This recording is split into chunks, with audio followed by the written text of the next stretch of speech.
We're going to go over Genesis chapter 33 and Genesis chapter 34.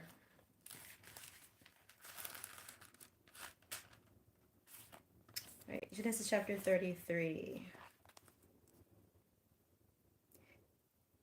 Jacob lifted his eyes and looked, and behold, Esau was coming, and 400 men with him.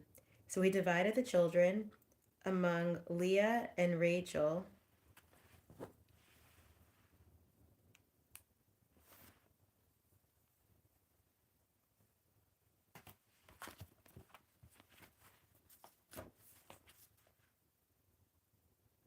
And the two female servants.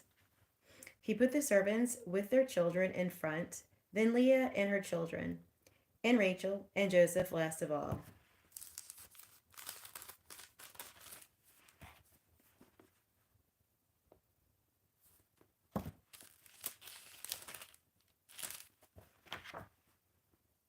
He himself went before them, bowing himself to the ground 7 times until he came near his brother.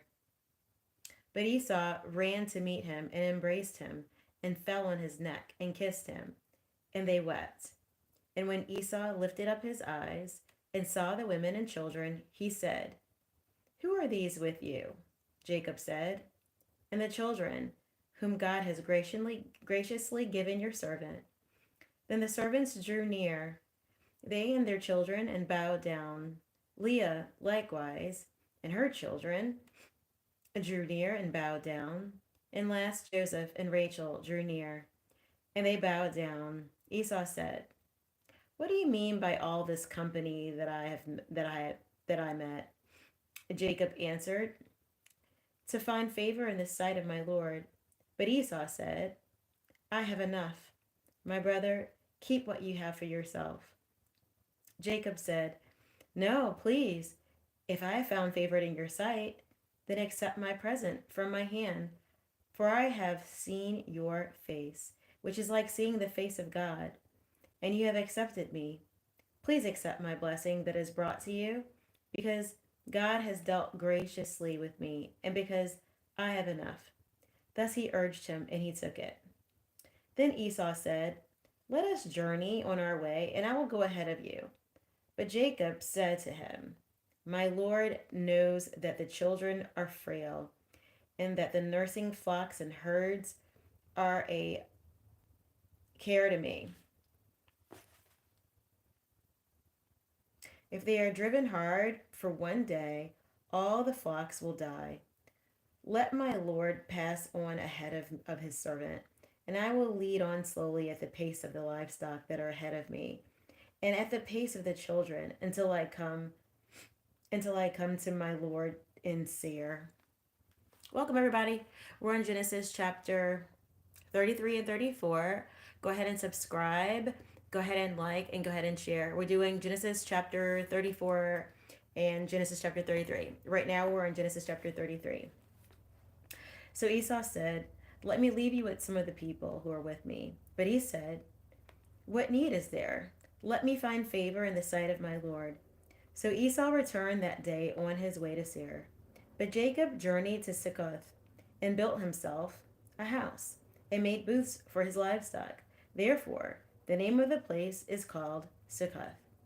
And Jacob came safely to the city of Shechem, which is the land of Canaan, on his way from Padan Aram, and he camped before the city. From the sons of Hamor, Shechem's father, he brought for 400 pieces of money. He bought for 100 pieces of money the piece of land on which he had pitched his tent. There he erected an altar and called it El Elo Israel. So that was Genesis chapter 33. Genesis chapter 33 is pretty interesting because it's the culmination of all of the efforts that were going on when Jacob was returning back to meet his brother who he had hurt so badly. So Jacob had worked over his dad, took hold of the blessing, and that's where we left off with that. And now Jacob, we see his going back home because it's his time to go back home. So he's kind of facing what he felt like was his enemy. And as he goes back home, the first couple of things you see is he's struggling a bit in his faith. So he's going back home, and because he's struggling in his faith, yeah, we're in the Holy Bible and we're in Genesis chapter 33. Because he's struggling in his faith, he lines everyone up um, based on, for the most part, putting the most valuable person last. So the women were already jealous of each other. He had two wives. The women were already jealous of each other. So we can see Leah was his least favorite wife. So he put her first with her children, and then it was Rachel, and then it was Joseph. So that kind of played into the two women kind of always attacking one another. So again, Esau, his brother, had 400 men, and so he was pretty afraid about that. So even though the Lord had already told him, "Hey, I'm gonna like watch out for you. Everything's gonna be okay," this was still his struggle. And then you see, as we get into the next section, the next unit, we see Esau running straight to him, and even though Jacob had a plan to give all of his things, all of his animals, etc. Even though he had a plan for all that, we see Esau running over to meet him and embracing him, and he fell on his neck and kissed him, and he wept.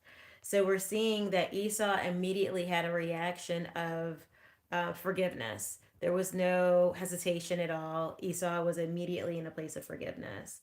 And the servants drew near, and then their children bowed down. Leah likewise, her children drew near and bowed down. And last, Joseph and Rachel draw near, and they bow down. Esau said, "What do you mean by all this company that I met?" And Jacob answered, "To find favor in the sight of my Lord." But Esau said, "I have enough. My brother, keep what you have for yourself." And Jacob said, "No, please, I've found favor in your sight. Then accept my present from my hand, for I have seen your face, which is like seeing the face of God, and you have accepted me. Please, my blessing that is brought to you, because God has dealt graciously with me, because I have enough."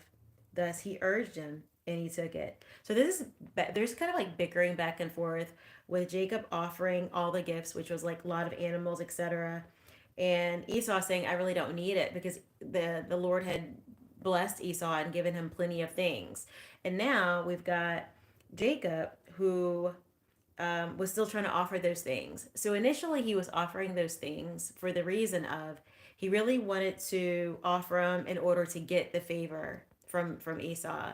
But as soon as Esau showed up, Esau immediately there was reconciliation there, and Esau immediately forgave him. So there was really no good reason for him to still offer the things for the reason of getting the favor and the grace and the forgiveness, because Esau immediately forgave him. But now he's offering it, right? So he's still offering all the things. He's offering all the things. And part of that offering was just to ensure, just to ensure that because God had already dealt graciously with him, he says, "Please accept my blessing that is brought to you, because God has dealt graciously with me, and because I have enough." Thus he urged him, and he took it. So there was just some back and forth on the reason for the blessing, but he eventually blessed Esau, and Esau received it. Um, and then you see, there was still this conversation around titles. We can see that Jacob kept referring to himself as a servant. He kept referring to Esau as Lord. We see this because Jacob is feeling guilty from stealing the blessing from his brother Esau. So we see that over and over again, where he keeps calling Esau Lord, as if he's going to reverse God's blessing and then submit to Esau and give over his headship to Esau. But at the end of the day, God blessed Jacob, and that's all there was to it. He was trying to kind of undo that blessing, give away his things, but that's teaching us a lesson that, we don't need to go our own way. When God's given us a way, we don't need to kind of go our own way.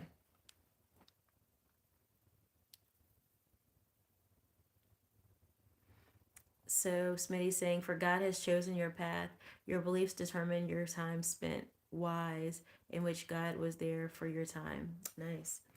And then as we keep going through, we can see.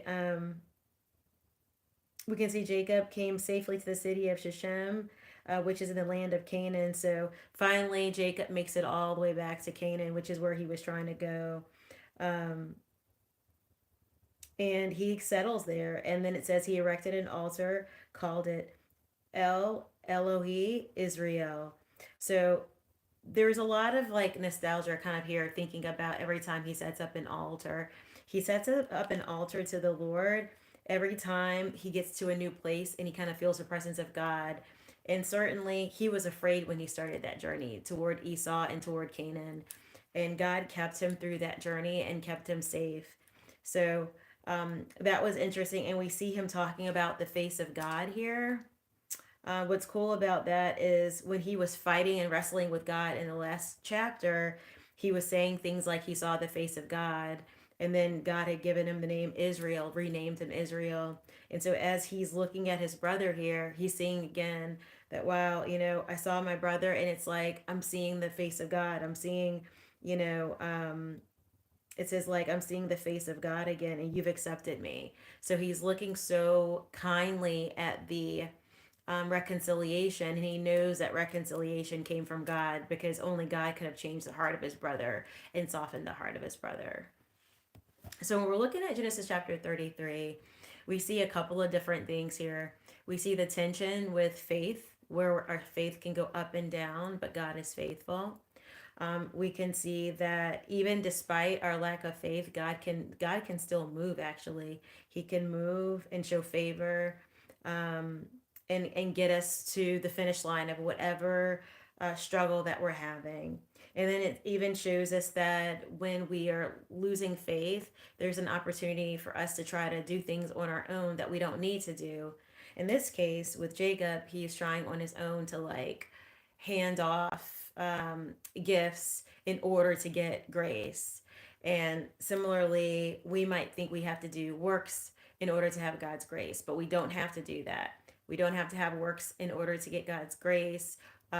Simply, God is God and He is good. And even despite our, ups and downs and difficulties, God's still graceful and still good. So we don't have to do something to get something. And when we think about it, I think that's a real struggle when we are dealing with people in the world, is this transactional relationship type stuff where we do something to get something all the time, doing something to get something all the time.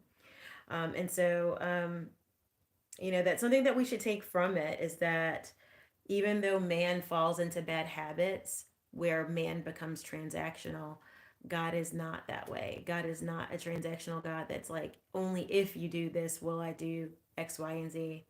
Now, we do see a little bit of that, what looks like, I'll bless you if you behave, I'll curse you if you don't. We see a little bit of that in the Old Testament.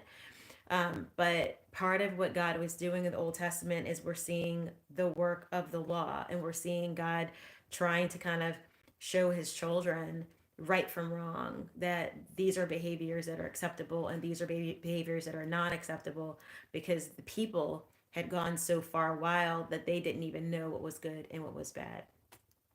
So we do see that. We do see God kind of teaching his children what's good versus what's bad. But ultimately, what we can take from Jacob meeting Esau is we are able to overcome our fears if we just follow what God says about our situation. And in this situation, God said early on, I'm going to keep you through this entire situation. You're not going to have a worry. You don't need to have a fear. I'm going to take care of you.